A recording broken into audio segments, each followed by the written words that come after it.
సంవత్సరాల తరబడి ఎన్ని మందులు వాడినా మీ మోకాల నొప్పులు తగ్గట్లేదా? ప్రాణ పెయిన్ క్లినిక్ లో అత్యాధునిక చికిత్స. ఆర్జీకర్ హాస్పిటల్ కి వచ్చినాం మనం ఈ రోజు. ముఖ్యంగా మన సౌత్ నుంచి వచ్చిన ఏకైక ఛానల్ సుమన్ టీవీ. మీ అందరికీ అసలు ఇక్కడ ఏం జరిగిందో స్పష్టంగా చూపించే ప్రయత్నంలో ఎక్స్క్లూజివ్ గా మీ అందరి కోసం ఈ రోజు నేను కోల్కతాలో ఉన్న ఈ హాస్పిటల్కి వచ్చిన, ఆర్జీకర్ హాస్పిటల్ కి. సో ఇక్కడ నా వెనకాల మీకు కనిపిస్తున్న ఎమర్జెన్సీ వార్డ్ ఏదైతుందో ఇది ఎమర్జెన్సీ ఎంట్రన్స్. మీరు కనబడుతుంది కదా మీకు వెనకాల, మొత్తం క్లోజ్ చేయడం జరిగింది దాన్ని. బేసిక్ గా ఎమర్జెన్సీ వార్డ్ అనేది దానికి అడ్డంగా ఒక చిన్న వెహికల్ ఒక నిమిషం ఆపితేనే అసలు హంగామా వేస్తారు. అలాంటిది ఈ రోజు జరిగిన ఇన్సిడెంట్ వల్ల కంప్లీట్ గా దీన్ని క్లోజ్ చేసి ఎమర్జెన్సీకి అటువైపు నుంచి ఓపెన్ చేసి అట్లా పోనిస్తున్నారు జనాలందరినీ కూడా. సో యాక్చువల్లీ ఇది ఎందుకు క్లోజ్ చేసినారు అనేది చెప్తాను నేను. ఎందుకు అని అంటే ఇదే బిల్డింగ్ ఇప్పుడు నా వెనకాల కనబడుతుంది కదా, ఈ బిల్డింగ్ లా 3rd ఫ్లోర్ లా ఆ అమ్మాయి ట్రైనీ డాక్టర్ గా, అంటే పీజీ కంప్లీట్ చేసుకొని ట్రైనీ డాక్టర్ గా, కొంచెం అంటే ట్రైనీ కాబట్టి కొంచెం స్టేఫెన్ వస్తుంది. సో ఆ స్టేఫెన్ తీసుకుంటూ ఇక్కడ వర్క్ చేయడం జరుగుతుంది. ఆ అమ్మాయి ఉద్యోగం చేసే ఆ గంటలు ఏవైతే ఉన్నాయో అవి 36 గంటలు, అంటే 36 hours ఆఫ్ వర్కింగ్.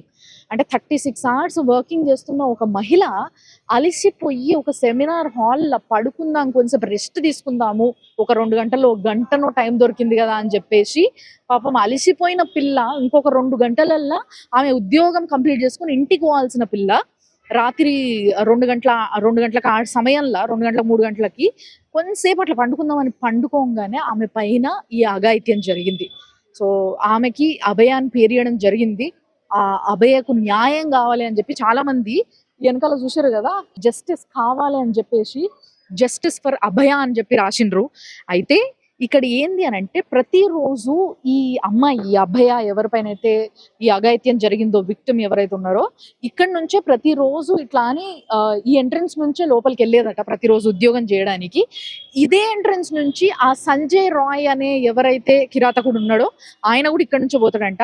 సో ఆయన ఏంది అని అంటే బేసిక్ గా పోలీసులు కాంట్రాక్ట్ బేస్డ్ గా ఆయనని ఉద్యోగంలో పెట్టుకున్నారంట. సో కొన్ని పనులు చేయడానికి మనందరికీ తెలుసు, కాంట్రాక్ట్ బేస్ గా కొంతమంది పోలీసులు కొంతమందిని వర్క్ లో పెట్టుకుంటారు. ప్రతి నెల 15,000 అట్లా కొంచెం పైసలు ఇచ్చేసి పెట్టుకున్న ఒక వర్కర్. ఇక పోలీసు వాళ్ళు మనకు అండగా ఉన్నారు కదా అని చెప్పేసి ఒక కిరాతకమైన ఆలోచనతోని ఆ పిల్లని ప్రతిరోజు, అభయాన్ని ప్రతిరోజు పోతుండగా వస్తుండగా గమనించేటోడంట ఈ సంజయ్ రాయ్ అనేటోడు. అంతేకాకుండా ఇద్దరు కూడా ఇదే ఎంట్రన్స్ లో పోవడము. అండ్ ఇంకోటి ఏంటంటే సంజయ్ రాయ్కి ఈ హాస్పిటల్లో ప్రతి దగ్గరికి, అంటే అది మార్చురీ రూమ్ అయినా సరే, అది ఆపరేషన్ థియేటర్ అయినా సరే, ఐసీయూ అయినా సరే, ఏ వార్డ్ అయినా సరే, ఎటువంటి పర్మిషన్స్ లేకుండా డైరెక్ట్గా వెళ్ళిపోయే ఒక కలుపుగోలుతనం ఉండేనంట ఆయన దగ్గర. ఎందుకంటే ఆయననే ఒక పోలీస్ లాగా ట్రీట్ చేసేటోళ్ళంట ఇక్కడ వాళ్ళందరూ కూడా. అంతేకాకుండా కరెక్ట్గా ఈ ఘటన జరగడానికి అంటే 20 రోజుల కింద జరిగింది ఇది.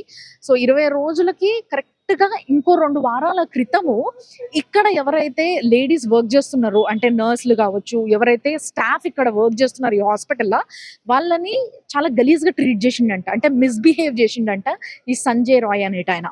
సో అట్లా మిస్బిహేవ్ చేసినందుకు గనుక వాళ్ళు పోయి ప్రిన్సిపల్ కి ఆల్రెడీ ఒక కంప్లైంట్ ఇవ్వడం కూడా జరిగిందంట.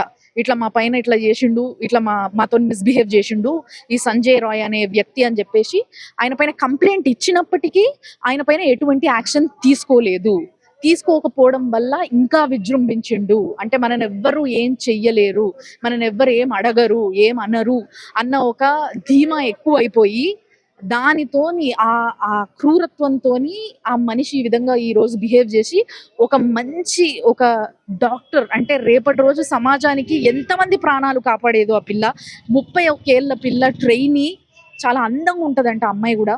సో అలాంటి ఒక అమ్మాయిని అరాచకంగా, మీ అందరికీ తెలుసు కదా, ఆ ఇన్సిడెంట్ జరిగిన తర్వాత ఆ తల్లి గుండెలు బాదుకొని ఏడ్చింది కూడా ఇదే ప్లేస్ లా, ఈ ఎమర్జెన్సీ వార్డ్ కి ఆపోజిట్ ఇక్కడ బయట 3 గంటలు వెయిట్ చేయించారంట. ఇక్కడనే ఆ పేరెంట్స్ కూడా 3 గంటలు ఆ అమ్మాయిని చూడడానికి వెయిట్ చేసిండ్రంట.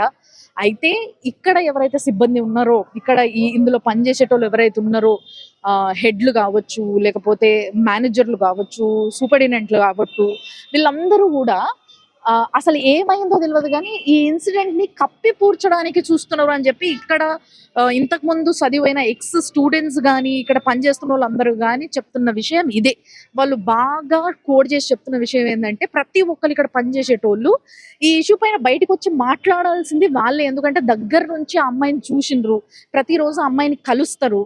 అలాంటి ఒక అమ్మాయికి మన మధ్యలో తిరుగుతున్న ఒక ఆడపిల్లకి ఇలాంటి ఒక అన్యాయం జరిగింది అనంటే, ఆ పిల్లని వెనకేసుకురావాల్సింది పోయి, అసలు ఈ నిందితుడు ఎవరైతే ఉన్నాడో, ఎవరైతే ఈ ఇన్సిడెంట్‌కి కారణమో వాడిని వెనకేసుకొస్తున్నారు. అసలు ప్రూఫ్‌లన్నీ దాచిపెడుతున్నారు అని చెప్పేసి కొంతమంది ప్రొటెస్టర్లు కూడా మనకి చెప్పడం జరుగుతుంది.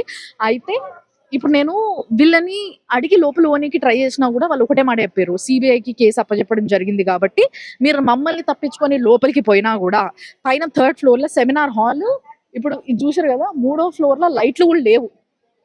మీరు ఇటువైపు చూస్తే ప్రతి ఫ్లోర్‌లో లైట్లు ఉన్నాయి. ఫస్ట్ ఫ్లోర్‌లో ఉన్నాయి లైట్స్.